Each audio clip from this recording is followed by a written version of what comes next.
acha que com as eleições presidenciais vão se abrir essas perspectivas? Eu acredito na presença do povo. O povo, se os candidatos fizerem promessas válidas, procurar quem vencer, procurar cumprir, conte com o povo. Quem não for fiel, também pode estar certo de que eu acredito muito na maturidade da nossa gente. Você acredita que o próximo presidente pode mudar a situação político-social do país? Ninguém sozinho muda nada.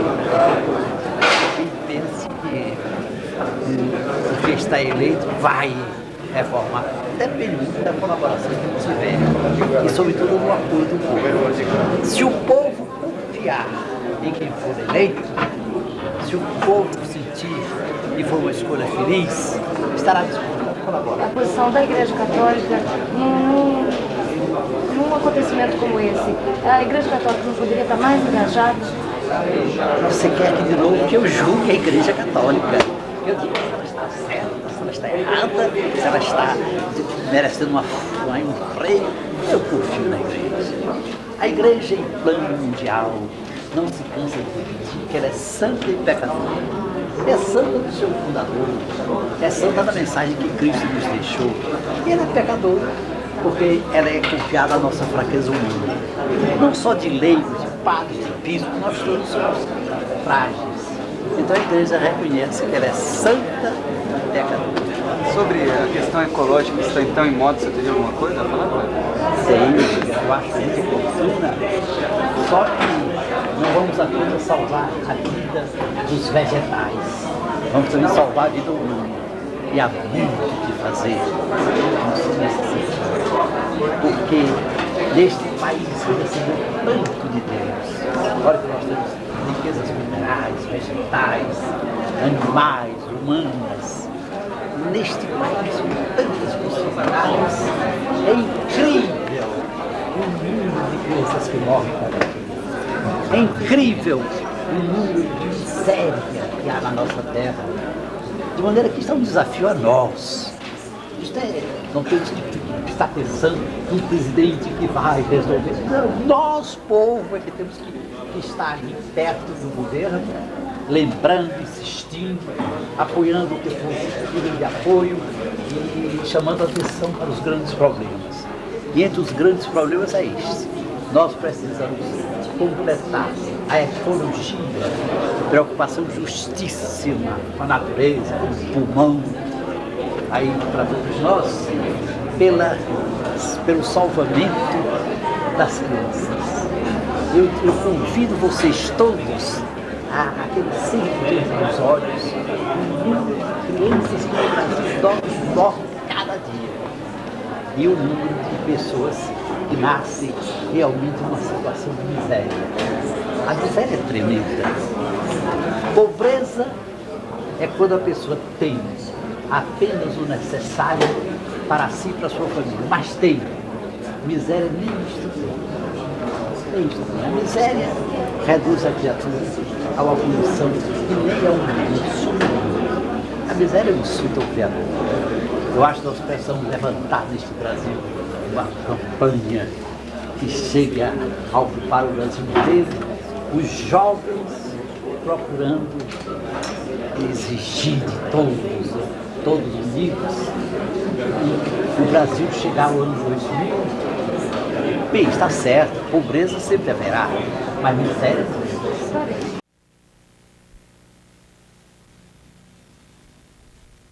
Um diálogo com essa figura tão estimada que é o Dom. Isso para nós da UEM, isso para nós da reitoria, é muito significante e muito nos ajuda. E uma frase que Dom Helder tem insistido em pronunciar, o nosso reitor tem sobre a sua mesa. O senhor Fernando está em viagem. Essa frase é o seguinte: é preciso resistir ao pessimismo. E isso tem nos ajudado muito em termos da conduta de uma universidade que tem propósitos de mudança e com as dificuldades que nós encontramos a toda hora. Então, isso tem nos ajudado muito. E hoje a sua presença aqui nos gratifica e nos entusiasma ainda mais a perseguir aqueles propósitos. o senhor esteja em casa, esteja na nossa noite.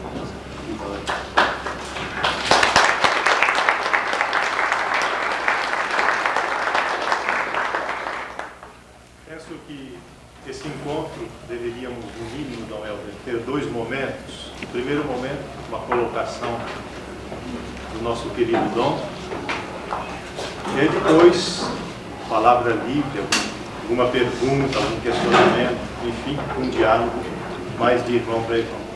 Eu passo a palavra ao Dom Helder para esta colocação. Para mim é uma alegria verdadeira visitar o Paraná e estar em modo particular aqui, nesta cidade. Porque eu sei que sou acusado de ser otimista demais, mas é porque eu não entendo como é que dentro deste Brasil, apesar dos seus problemas, como é que se pode alimentar pessimismo. Sobretudo jovem, quando chega um jovem, graças a Deus é cada vez mais raro, mas ainda acontece. Às vezes 18 anos, tem mais não é, a gente faz parte do Brasil, mas não tem jeito não. E olha, eu vou colocar aqui uma brigaria, vocês estão muito velhos, estão muito velhos. E no entanto eu já fiz em fevereiro 80 anos.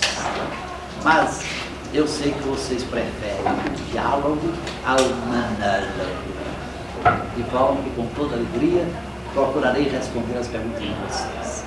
É evidente que eu não sou tão idiota que pretendo ter resposta para toda e qualquer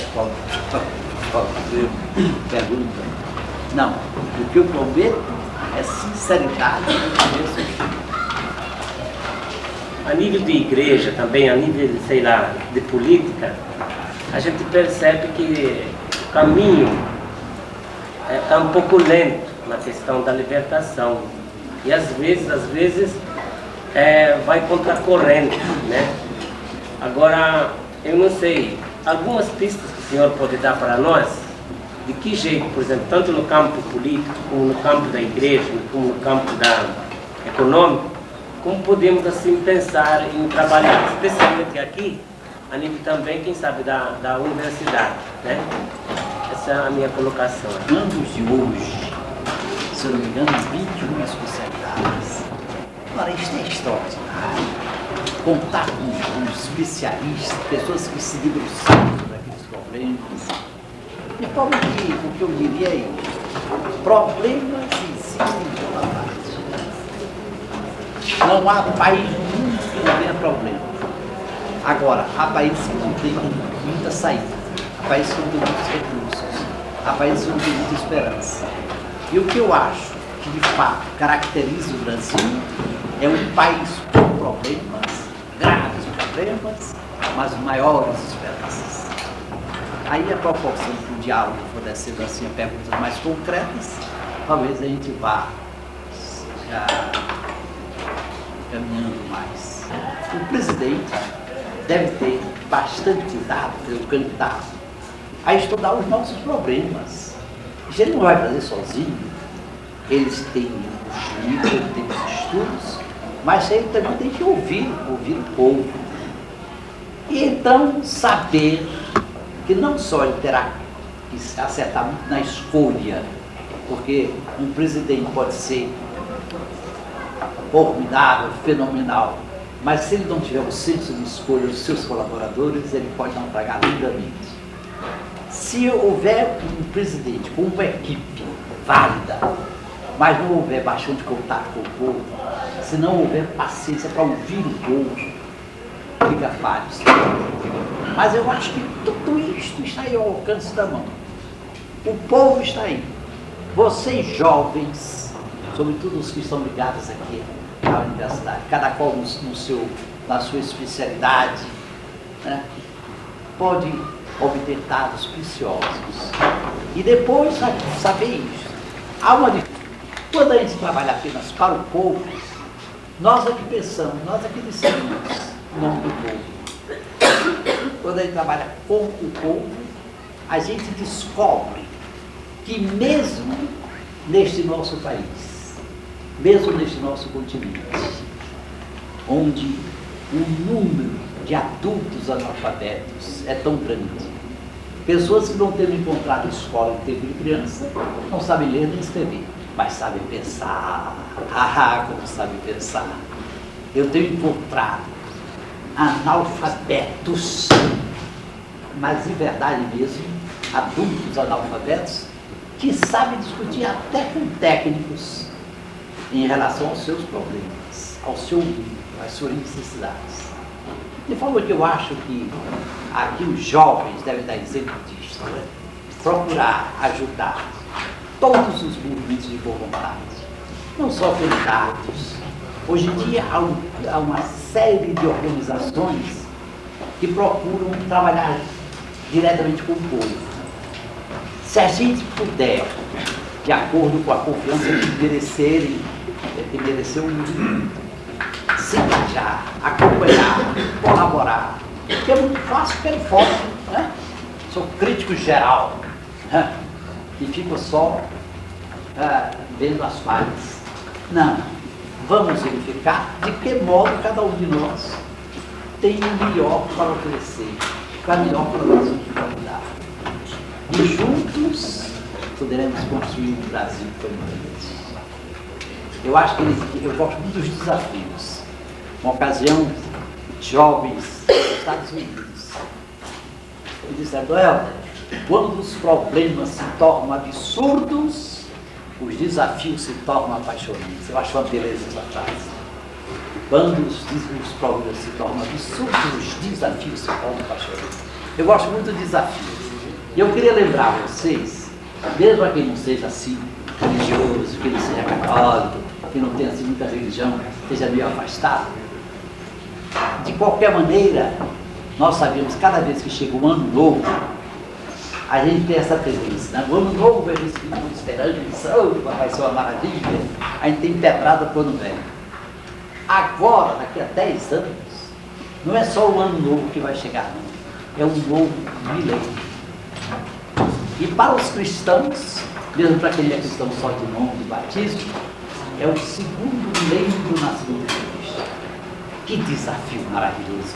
Não dá vontade da gente fazer força, arregaçar as mangas, unir-se, para ver se chegamos ao ano 2000 mais próximo dos ensinamentos de Cristo, que conhecemos muito bem está para todos nós. Mas é um desafio. 10, um novo milênio, e para nós cristãos, o segundo milênio do nascimento de Cristo. Quem não vai só trabalhar para o povo ou explorar o povo? Quem vai lá e entra mesmo no coração dos problemas, e escuta o povo. Ora, é o que a igreja vem procurando fazer. Ela não é a única, mas a igreja, particularmente na América Latina, e de certo modo, especialmente no Brasil, a igreja aprendeu a não trabalhar apenas para o povo, mas com o povo. Vocês reparam as comunidades de base. Olha, quando eu chego por aí afora, e hoje, quando eu fui aposentado da diocese, o Papa me disse: olha, a aposentadoria é para a diocese. Enquanto Deus der vida e saúde, continue circulando dentro do Brasil e ao redor do mundo. Olha, eu viajo. E, graças a Deus, encontro em toda parte um desejo tão grande de diálogo. Encontro em toda parte um desejo tão grande de uma ajuda para que nos ajudemos mutuamente. De forma que eu acho que, se cada um de vocês, de acordo com a especialidade de cada um, eu vejo que aqui é natural, cada qual tem a sua preferência lá, determinado campo de estudo. Se vocês não ficarem isolados, se vocês se forem unindo em certos grupos de estudo que já existem, certos grupos de trabalho que já existem, e de qualquer maneira também não perdendo contato com o povo. O povo conhece os problemas, vive os problemas deles. Eu acho que teremos possibilidades magníficas para enfrentar este desafio, este grande desafio de o Brasil chegar ao milênio. Quer ver, por exemplo, uma coisa que já me daria muita alegria, e eu creio que vocês entenderão por quê, seria, vamos aproveitar esses 10 anos para que não haja, no ano 2000, miséria no Brasil. Porque pobreza é uma coisa, miséria é outra. O pobre tem apenas como viver, como se manter, assim a sua família, mas tem. O miserável nem isso tem. Quer dizer que a miséria não pode continuar. Nós temos que, de fato, vencer a miséria. Se nós chegássemos já com o nosso país, no ano 2000, um país sem miséria, um país sem miséria, já seria um grande passo. Mas a gente sabe que não há nenhum homem que, sendo eleito, possa resolver todos os problemas. Não. Ele tem que já informando o seu grupo, eu acho que qualquer candidato tem que ter o seu grupo, e se aproximar do povo, para ter conhecimento exato dos problemas, para saber que soluções, não só soluções de gabinete, a gente não pode abrir mão dos técnicos. Os técnicos têm o seu papel, mas não vamos pensar que eles possam resolver tudo. De maneira que eu acho isto, cada um de nós, aqui por exemplo, cada um de nós já está trabalhando, já está engajado, ou porque já está estudando, e está já chegando ao superior, está se aproximando da universidade, ou porque já está em pleno trabalho, procurando ajudar o povo, procurando estudar em grupos.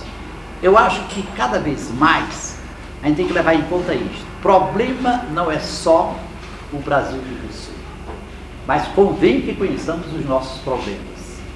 Agora, não pensar que a solução do problema vai ser um homem. Não. Nós todos temos que verificar como enfrentar os nossos problemas, sem esquecer de ouvir o povo. Quem está lá com os problemas do povo é ele mesmo. Agora, é claro que haverá, não são só problemas locais, há problemas que são problemas regionais, nacionais, continentais, mundiais, mas há grandes ajudas por aí afora. Por exemplo, posso garantir a vocês que há um desejo muito sincero de uma articulação latino-americana, de uma articulação de toda a América Latina. Há também muita compreensão hoje com certos países, sobretudo países da Europa, vários países, e mesmo os chamados impérios, porque é claro que há certos problemas, eu creio que não vou dizer nenhuma novidade, mas o mundo sempre teve impérios. Eu era menino ainda e havia o Império Romano. Depois, até Portugal foi império, Espanha foi império. Quando eu era jovem, era a Inglaterra, o império para o Brasil, o Império Britânico. Depois da Primeira Guerra Mundial, Estados Unidos. Depois da Segunda Guerra Mundial, Estados Unidos e União Soviética. Hoje em dia, o verdadeiro império do mundo está para as grandes companhias multinacionais. Eu recomendava a vocês, quem não estiver bastante por dentro delas, procure estudar as grandes companhias multinacionais. Não se trata de pregar ódio, não se trata de pregar violência, não. Se trata de usar a cabeça para exigir que as grandes companhias não tenham uma atitude fraterna nos seus países de origem e aí chegam para acabar de criar problemas que se tornam insuperáveis. Então, eu acho que problemas sempre tivemos, temos e teremos, mas não esqueçamos que temos grandes razões de esperança. A campanha da Fraternidade 91 vai retratar o tempo do trabalhador, solidário à dignidade do trabalho, Isso vai ajudar com que nós, trabalhadores cristãos, passamos a acreditar mais no nosso trabalho? Depende de vocês. Não vai depender de mim, né? Você repara uma coisa, viu? Isto de desconfiança, infelizmente, é uma praga que existe em todas as classes, né? Em geral, a gente olha assim, estudantes, eles estão lá, confiem nos seus colegas, professores, né? Há sempre uma tendência de desconfiança, de ciumada. Então, quando alguém assume certos lugares, certos comandos, prepare-se para enfrentar essas dificuldades. Mas agora, se a pessoa não trabalha em causa própria, se a pessoa não é aí um absolutista, não admite nunca uma colaboração, quem sabe ouvir, mas ao mesmo tempo quem estuda, e sobretudo quem acredita em equipe, quem trabalha em equipe. A equipe não é só ouvir o povo, não. É também ter um grupo que estude junto, que saiba escutar. Mas eu acho que quem vê uma universidade como esta aqui, com tantas especialidades, quem vê um povo jovem como vocês, eita que esta cidade não é só uma cidade jovem, é uma cidade jovem de gente jovem. Eu não sei se eu já encontrei um velho por aqui, a não ser no espelho. Eu tenho certeza não. Então, Paraná, prepare-se para chutar cada vez mais ao Brasil. Primeiro varrendo o pessimismo, mas varrendo mesmo. Depois, não ficar esperando só, né, de entes providenciais, quer dizer, entes raros. É o Salvador que vem, é o presidente. Não. Eu acho que, diante dos candidatos, o nosso povo está fazendo muito bem. Escuta o que eles dizem. E quem quiser que se engane, o povo é mais vivo do que a gente pensa. Quanto mais promessa, muitas vezes menos crença. Eles querem ver o conhecimento concreto dos problemas. Eles querem ouvir quais são as indicações de como é que pretendem enfrentar esses problemas. Isso não é só com o presidente, não. Isso para qualquer cargo, em qualquer lugar. Meus amigos, eu vejo aqui o futuro. Eita, Brasil de amanhã. Brasil de amanhã está aqui. Agora, quanto aos meios de comunicação social, é claro que seria uma estupidez dizer assim, meio de comunicação social, não é isso não. Eles têm uma força e nem sempre, eu falo sobretudo dos pequenos, é claro que se chegar lá as multinacionais que muitas vezes controlam, aí é diferente. Mas posso garantir a vocês que não podemos prescindir dos meios de comunicação social. Temos que manter um bom relacionamento com a imprensa escrita e falada. Quer dizer, hoje o jovem tem que aprender a falar no microfone. Quem não sabe segurar um microfone, quem não sabe, quem se perde todo, quem se afoba, quem não se entende com o jornal, com o rádio, com a televisão, tem que ainda trabalhar para atualizar-se mais. O Brasil é um país de muitos jovens, na verdade. Então, tem falta de conhecimento da história.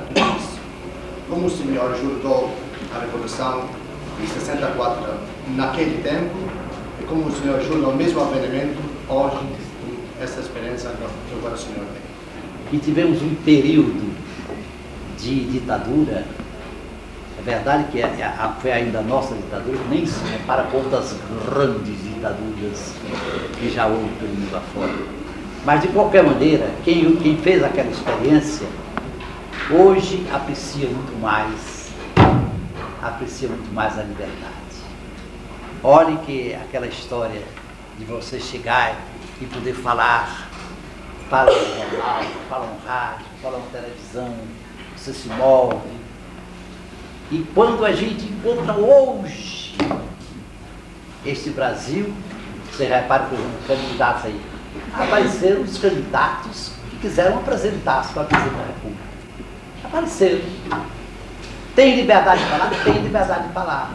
Eu, quando chego por aí afora, encontro países, né, que estão sem liberdade de imprensa, estão sem liberdade de comício, estão sem liberdade. Aí é que a gente vê como ainda temos que aproveitar melhor a liberdade que temos na mão e fazer tudo para jamais perdê-la. Quando eu digo tudo, não é, quer dizer, não é qualquer concessão, mas velar, né? Velar. Porque o que podia haver aí, se houvesse assim uma confusão geral, entendeu? E os militares se julgassem na obrigação de assumir o governo para restabelecer a ordem, etc. Graças a Deus, eu espero que tão cedo nenhum deles tenha essa tentação. Vamos resolver aqui mesmo, em casa e tal, e vamos nos entender, vamos ter parceiros uns com os outros, né? E, sobretudo, jovens, estudem os nossos problemas, escutem o povo. Também estudo. Existe a universidade aqui, né? Dos conhecimentos, de todas as... hoje em dia, a responsabilidade que nós temos no progresso da ciência e da técnica é uma coisa espantosa.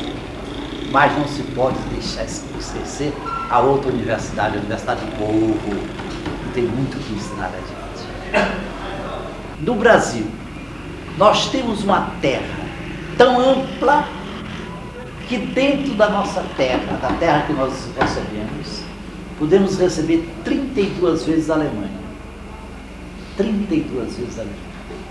E esta terra toda, segundo estatística do governo, continua nas mãos de 10% dos habitantes. Ora, nós podemos fazer uma campanha, como já está sendo feito, podemos ajudá-la, incrementá-la, aumentá-la, nesse sentido. Sem ódio e sem violência, vamos partir para uma reforma da terra. Então, ele provar que é absurdo, é indispensável. E eu tenho conversado, inclusive, com grandes latifundiários, grandes donos de terras. Eu digo, o que você prefere? É enfrentar uma reforma agrária agora, que faz questão de proclamar que é sem ódio e sem violência, ou você deixar que isso continue se agravando até que venha uma explosão? É claro que se houvesse um pouco mais, se a inteligência levasse a superar o egoísmo, a ganância, que é uma coisa humana, ninguém pode, qualquer um de nós que tivesse muita terra, já raciocinava de modo diferente, não é tão fácil. Bem, agora, a radicalizações. Eu já fui 2 vezes de Manaus a Porto Alegre, foi chamando a atenção para a importância da eleição e daquela eleição que era para uma constituinte. Ia poder renovar a nossa Constituição. Então eu encontrava 2 tipos de radicalização principais, sobretudo em relação à terra. Havia donas de senhoras, de empresários, rezavam assim: Senhor Deus, eu ficaria aqui rezando, porque a igreja de teu filho não ensina mais o povo a rezar. Minha senhora, não é verdade. Não é? Não diga isso que não é verdade. Se a senhora assistir a uma reza, particularmente uma missa, numa comunidade de base, é inesquecível. Então não diga isso. Agora, ela diz também: senhor, digo, olha, não pense, eu ficarei aqui, o povo não reza mais. Não pense, minha senhora, que um verdadeiro pai de família fica recebendo honras, favores, até presentes, de quem não tem olhos e coração para os filhos. Desgraçado chega batendo dos filhos e maltratando a meninada toda e pensa que é só... Não. Quando perguntaram a Cristo qual era o maior dos mandamentos, ele nem vacilou. Amar a Deus, amar ao Pai. Mas ele disse imediatamente, mas há outro mandamento igual ao primeiro. Amar o próximo. Ora, a radicalização de um lado e a radicalização do outro. A senhora, um grande empresário, me perdoe, ela representa um pouco nesse instante a radicalização de quem quer ficar só com o primeiro mandamento. Não pense, minha senhora, se a senhora não abrir os olhos para os filhos deste pai que a senhora quer respeitar, que estão numa miséria, que estão de fato numa situação de miséria e de fome, não pense que o pai vai escutar. Agora também a radicalização do outro lado. Há quem diga, eu já rezei pro resto da vida. Agora a minha reza, sabe qual é? É ajudar a promoção humana dos filhos de Deus que estão em uma situação de miséria e de fome. Ah, meus amigos, se nós abraçarmos as duas, não vamos esquecer, né? Mesmo em plena teologia da libertação, o grande libertador foi Jesus Cristo.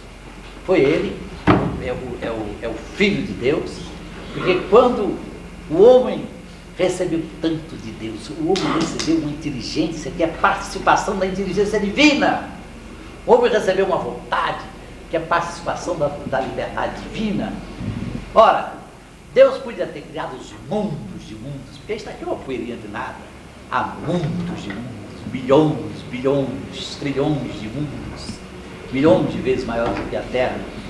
Ele podia ter criado tudo isso com um pensamento, mas ele quis apenas começar a criação, e ele que transmitiu ao homem a inteligência, a liberdade, dons divinos, quis o homem como co-criador.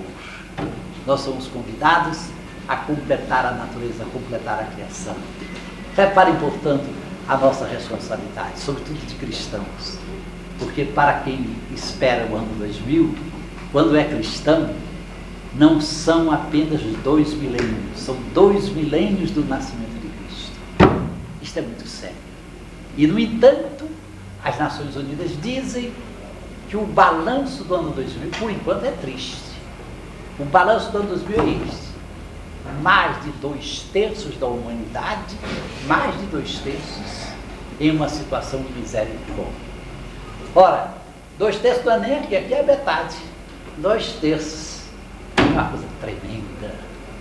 Então, se a gente pudesse, e há condições um pouco por toda parte, mas se nós pudéssemos dentro do Brasil e ainda acortar esta América Latina para chegarmos ao ano 2000, ao menos sem miséria, porque a miséria, a criatura fica numa condição, né? Quando a gente diz, as Nações Unidas dizem mais de 2/3 numa condição de miséria e de fome, é uma condição que nem é humana, porque de fato, miséria é a ausência não só daquilo que é, mas é a falta de tudo. Não tem nem para mim, nem para os meus, nem o necessário. Então, se um desafio fraterno eu pudesse deixar aqui, que eu sei que coincide já com um desafio que nos diferentes níveis, na paróquia, na diocese, em âmbito nacional, a Conferência dos Bispos, seria este. Vamos fazer força para que o Brasil chegue ao ano 2000, ao menos sem miséria. Pobreza ainda. Quando eu me lembro que Cristo colocou a pobreza entre as bem-aventuranças. São Francisco de Assis, essa figura extraordinária, chamava a pobreza dama pobreza. Duvido que ele chamasse dama miséria. Porca miséria. Nada disso. Mas vamos então, se nós pudéssemos, olha, há certas unidades federais que têm mais responsabilidade. Eu sou do Nordeste, acredito no Nordeste, acredito nos cearenses, né? Esse é meu filhinho, vai para São Paulo. Tudo isso eu sei, né? Mas é claro que uma unidade federada como o Paraná tem uma responsabilidade maior do que um país do Norte, que um estado do Nordeste, uma província do Nordeste. de forma que vamos trabalhar juntos, ver se chegamos ao ano 2000 anos do nascimento de Cristo, sem criatura humana ficar degradada. Não sei se vocês repararam nisso. Se de fato a miséria deixa a criatura, né, em condições de animal, quer dizer que ela, de certo modo, se desumaniza. Olha, isso é tremendo. Então, no meio das criaturas, o Criador cria criaturas humanas e, pelo nosso serviço, a situação para mais de 2/3 da humanidade vai ficando tão precária, que acabam ficando numa situação que nem é de criatura humana, né? Então, a gente pode ter certeza disso. Se nós ajudarmos a vencer a miséria, se nós ajudarmos aquelas criaturas que desceram do nível humano a voltarem ao nível humano, estamos honrando o Criador e Pai. Doutor, nós sabemos que em várias regiões do mundo existem várias formas de organização da sociedade. Mesmo em países desenvolvidos, há alguns países que conseguem dar uma boa condição de vida para o seu povo. O Evangelho dá algumas pistas de como deve ser organizada a sociedade. Na concepção dos senhores, qual seria, de certa forma, a melhor maneira hoje nós procurarmos fazer com essa sociedade? Estudo sério, não só das teorias, mas da nossa realidade. Que a gente pensa às vezes que conhece muito o Brasil e nem sempre conhece. Às vezes a gente pensa que conhece o Sul, conhece São Paulo, conhece o Paraná e talvez ainda seja necessário aprofundar mais. Agora, estudo sério, estudo das várias experiências, porque o que está acontecendo hoje em relação ao mundo merece uma vista nova. A quantas anda hoje o comunismo no mundo? Ainda há esperança em fórmulas comunistas, de esperança comunistas? Era interessante a gente ver de perto. Agora, e não sendo comunista, que esperança a gente pode ter em que regime? Né? Bem, eu estou dizendo que nós precisamos estudar, não acreditar só no que foi ensinado, não, porque o mundo está caminhando. O mundo está caminhando. Então a gente tem que ver a realidade e tem que confiar também no povo. Tem que confiar, tem que ouvir o povo. Eu acho que se nós varremos o pessimismo, se nós varremos a desunião, se nós nos unirmos, se trabalharmos em equipe, se trabalharmos com o nosso povo, 10 anos ainda dá. Na minha cabeça a gente podia fazer assim. 5 anos, especialmente aqui dentro do Brasil. Depois de 5 anos, a gente se larga aqui na América Latina, que está esperando pela gente. Como a América Latina confia no Brasil. E eu digo sempre, Brasil, cuidado, você tem uma experiência imperialista no Brasil. Não vá pensar que é só... né? Eu hoje, quando chego em certos países, por exemplo, quando eu chego no Paraguai, quando eu chego, né?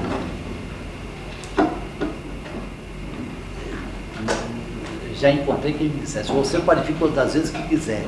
Agora, quando for ao Brasil, venha mais devagarinho. mas é tempo ali, é tempo de provar que não queremos apenas exercer uma liderança, liderança econômica ou liderança intelectual, não se trata de liderança.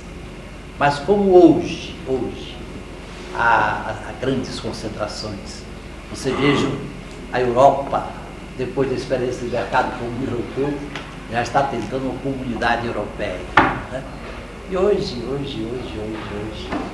se nós pudermos, dentro do Brasil, dar um exemplo de unidade, né? Superar nossas... ver se chegamos ao ano 2000 sem miséria.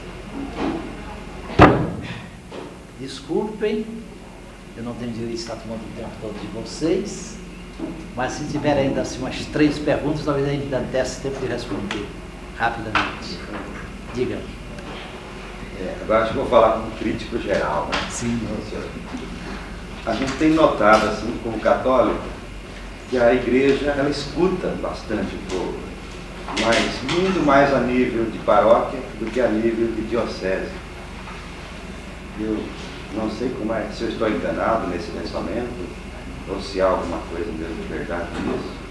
É um modo, assim, como crítico geral veja, né? Eu lembro a você o seguinte: este fenômeno já mereceu atenção há vários anos. E foi por isso que surgiu em cada país da América Latina e hoje no mundo a chamada Conferência dos Bispos do Brasil. O que é a Conferência dos Bispos do Brasil? É o seguinte: cada ano todos os bispos do Brasil se reúnem, fazem um retiro, vai lá um pregador, né, que lembra que nós também somos criaturas humanas e temos nossos pecados. E depois a gente fica lá estudando os problemas em nível nacional. Depois este Brasil está dividido em 15 regionais. Quer dizer, é claro que uma coisa é a Amazônia, então as dioceses da Amazônia se reúnem no regional da Amazônia. Depois o Nordeste tem 4 regionais, e vai por aí afora, até o Rio Grande do Sul. Então os bispos se encontram, mas não se encontram sozinhos, porque bispo sem padre, sem leigo, o que ele pode fazer? Ele pode ter um máximo de boa vontade, ele pode pedir a Deus, mas então hoje, graças a Deus eu posso dizer a você, hoje a igreja está muito mais unida em nível diocesano, em nível não só regional, nacional, entendeu? Do que você pensa, graças a Deus. E a Conferência dos Bispos está aí para encorajar, né? Cada ano a gente volta mais cheio de esperança da reunião da Conferência dos Bispos do Brasil. Todos os documentos da CNBB, a gente nota uma disparidade entre a teoria que está dentro desses documentos e a prática exercida pelo povo e pelos sacerdotes e bispos. A gente nota que, por exemplo, esses documentos são muito avançados, realmente, muito mais talvez do que qualquer teoria marxista. Mas, por outro lado, a prática desses documentos, a divulgação desses documentos, está sendo mínima. Qual é a sua explicação? Depende de vocês. Depende de vocês. São os leigos e é o clero diocesano que deve chegar e fazer uma pressão fraterna, porque, assim, não, porque pode haver, né, a remedida, e pode haver a presença, a insistência, entendeu? Não, eu digo isso de coração aberto. Eu acho que até que o perigo de teoria não ter a correspondente aplicação, isto existiu, existe e existirá. Que a igreja é santa e pecadora, ela sempre reconheceu e sempre reconhecerá. Sendo que em certos níveis, a gente nem pode comparar, por exemplo, o que já houve de escândalo na linha, por exemplo, do Pontífice Supremo, meu Deus do céu, né? Eu me lembro de um historiador que tomou uma figura de papa naquelas épocas e procurou limpar o mais possível, e quando não conseguiu, eu vou tratar em francês porque me aprendo até de traduzir. Ele disse: a blanchir a nègre, on perd son savon. Quer dizer, ele viu que não adiantava querer limpar. Limpou como pôde, limpou. Graças a Deus, este tipo de escândalo passou. Hoje em dia existe, sobretudo, o problema econômico, que é do mundo inteiro. Então nós temos que contar, nós bispos, temos que contar com o nosso clero, com os nossos leigos, que venham, de um lado, sem timidez, de outro lado também sem arrogância, sem prepotência. Aí é que está a história da radicalização. É claro que se a gente chega para conversar, é muito mais fácil. Então, aproximem-se, conversem, discutam, procurem mostrar o que há de decalagem entre a teoria e a prática. Ajudem a transformar aquilo em vida. Eu acho que quando a gente tem documentos sérios, aprovados, a gente tem uma arma poderosa na mão. Se não chega lá querendo, o senhor não está cumprindo, o que o senhor faz na sua paróquia? Claro, ninguém gosta, né? Agora o senhor chega e faz, Antônio, eu não sei se eu entendi bem isso aqui. Está entendendo? Em nível mundial, é impressionante a força dos jovens dentro da igreja. Eu estou voltando de Seul, na Coreia do Norte, onde houve um congresso internacional da juventude. Eu queria que você visse, havia a presença de 202 países, havia a presença de milhões de habitantes, quer dizer, de presentes. E o número de jovens era muito sério. Mas não é necessário um congresso eucarístico internacional. Eu, por exemplo, estive este ano em 2 encontros com 10 mil jovens em Paris e mais de 10 mil jovens na Espanha. Eu fui até antes do encontro para ajudar a preparar o encontro com os jovens. E participei em Paris de um encontro rasgado, aberto, com 10 mil jovens do mundo inteiro.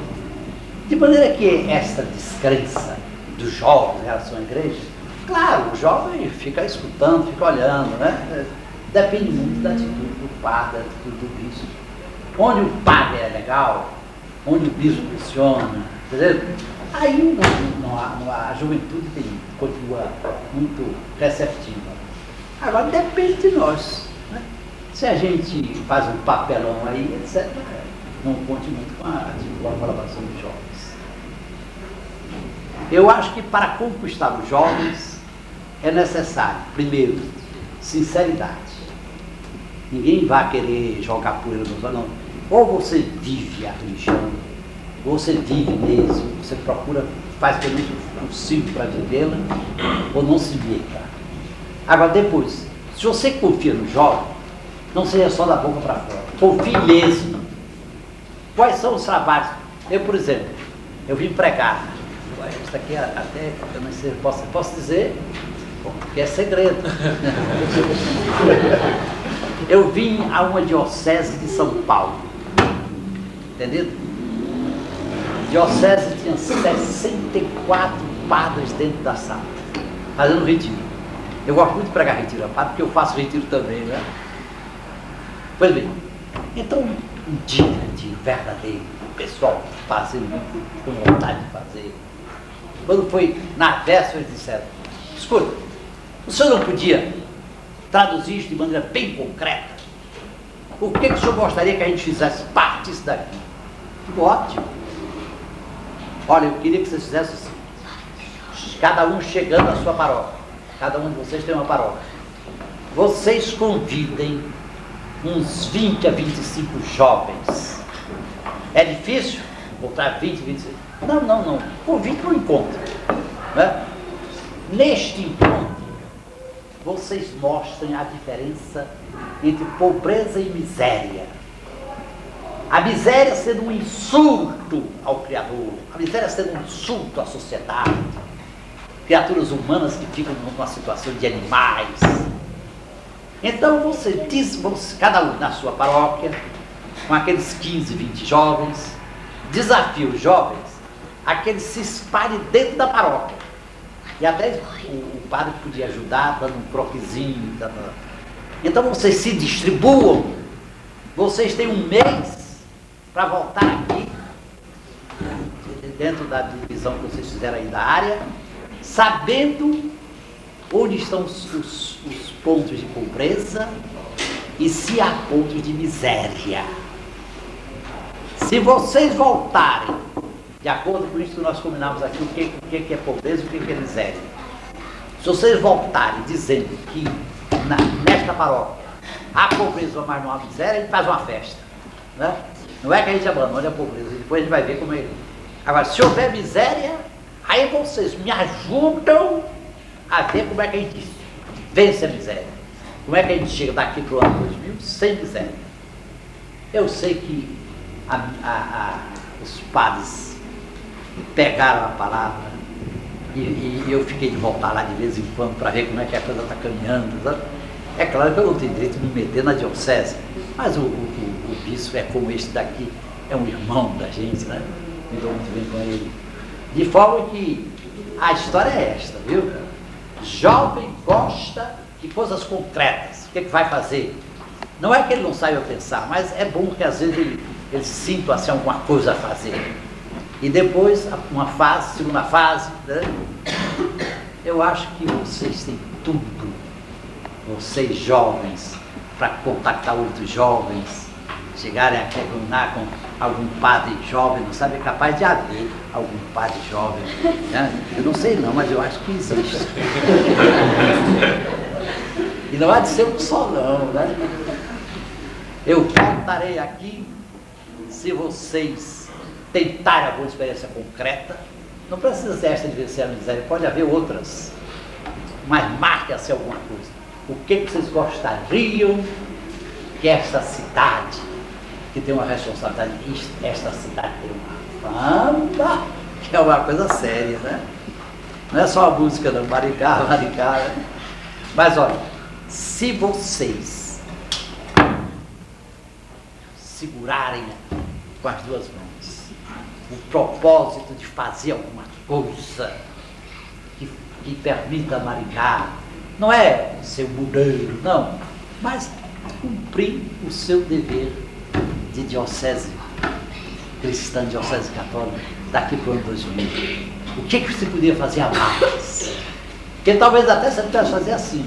O que podia fazer em 5 anos e o que ele podia depois, unidas com outras dioceses, há muita coisa. Muita coisa se pode fazer. Mas se houver algum trabalho sério aqui, eu voltarei com a maior alegria para tomar parte assim num pequeno balanço. Olha aqui o futuro que nos desafia. Temos que preparar um mundo, né, mais alegre. Não é isso mesmo? Não é no meio triste do mundo, não. É no meio um mundo mais alegre para vocês. Um mundo mais feliz para vocês. Viu? Olha, quando eu completei 8 anos, ou quando eu ia completar, estava perto de completar, João Paulo II, este Papa que está aí, me disse: a aposentadoria é para a diocese. Enquanto Deus lhe der vida e saúde, continue circulando dentro do Brasil e ao redor do mundo, tentando anunciar a mensagem de Cristo. Então, os convites chegam, eu já tenho convite para o ano próximo, né? E vou, entendeu? E ele me disse: sempre que passar perto de Roma, me procure. E me deu um balanço com o que está acontecendo. Garanto a você que as pessoas de perto são muito diferentes do que muita onda apresenta. Por que é que João Paulo II vive também circulando? Ele, uma ocasião, me pediu que eu fosse a um país e ele indicava que ia a este país depois. E ele me indicava todo o itinerário, não é? E ele me pediu que antes da ida eu fosse a todos os pontos onde ele ia. E como eu tenho facilidade de me misturar, estar com o povo mesmo, eu procurasse descobrir se mesmo ele sendo obrigado, como ele chefe de Estado, a viajar com um certo aparato, né, até militar, porque nenhum chefe de governo quer que o Papa morra na sua terra, né? Ele é chefe de Estado do Vaticano. Pois bem, ele sabe que eu viajo, graças a Deus, livre. E então ele me diz: você veja nesses lugares por onde eu vou passar, se mesmo eu sendo obrigado a viajar como chefe de Estado, se mesmo eu viajando e há despesas que os governos fazem, se vale a pena ainda hoje que eu viaje. Aí eu fui. Fiz todo o itinerário que ele ia fazer. Eu perguntava, escuta aqui uma coisa. Ainda vale? O Papa não vem assim com muita gente, diz a gente quer chegar perto do Papa, tocar no Papa, falar na cabeça do Papa, fazer assim, você está entendendo? Empurrar o Papa, coisa deliciosa, empurrando o Papa. O povo é simples, né? Agora, não podemos ficar só nisso. Nós temos que ajudar a igreja. Igreja nem são só você e nem sou só eu. Igreja somos nós reunidos. Igreja é o leigo ajudando o padre, é o leigo ajudando o bispo, é o leigo ajudando, né? Nós nos ajudamos mutuamente, sabendo que a igreja é santa e pecadora. Aproveitando esse desafio, que beleza se a igreja pudesse chegar mais próximo do Evangelho no ano 2000. A grande reforma, nós mesmos nos reformamos. De forma que, para esse desafio interno, nós mesmos, porque, meus amigos, infelizmente, a certos lugares a gente recebe tanta elogio. Se vocês soubessem como há uma facilidade de santificar a gente. Mas a gente se conhece. Será possível que a gente não tenha um bom senso de saber as fraquezas que temos? Nós todos temos fraquezas. Nós todos temos fraquezas. Então ajudemos mutuamente. Tenhamos um pouco de paciência uns com os outros. Encorajemos mutuamente e, sobretudo, procuremos agir em comum, né? E com o nosso povo, o mais possível com o nosso povo. A Conferência dos Bispos do Brasil tem uma reunião cada ano. Quando ela se reúne, começa por um retiro. O pregador é escolhido com muito cuidado. Não é um que vai só fazer elogio, não. É um que vai dizer verdades. Quase sempre até dizer verdades de maneira bastante crua. Então a gente faz aquele retiro, a gente se confessa, a gente está juntos ali. E depois temos praticamente uma semana para estudar o programa, não do ano próximo, que já está marcado, já foi estudado, o ano aí, entendeu? Agora, é claro, tudo isto é humano, tudo isto é falho. Eu não quero dizer a você que tudo é perfeito. Não. Se cada um de nós, na sua esfera, procurar cumprir o seu dever, é muito mais fácil, é muito menos difícil. Vocês aqui, em grande parte, são jovens leigos na igreja. Não sei se amanhã alguns seguirão esta carreira ou aquela carreira. Aqui haverá padres, aqui no meio haverá pessoas consagradas, religiosas, mas a maioria. Então eu digo a vocês, jovens, procurem ajudar para começar essa própria cidade. Depois vamos ver. E aproveitem os desafios. Quando os desafios se tornam maiores, aí, quando os problemas se tornam maiores, os desafios se tornam apaixonantes. Não esqueçam que estamos diante de um desafio apaixonante. Como ajudar a Igreja Católica no Brasil a chegar ao ano 2000 já mais, né, tendo mais glórias a dar a Deus pelo que tiver havido de bom, que ela não chega assim tão esfarrapada. Eu não acho que ela esteja, mas de qualquer maneira ela pode melhorar muito, sempre pode melhorar. Muito obrigado a vocês pela paciência.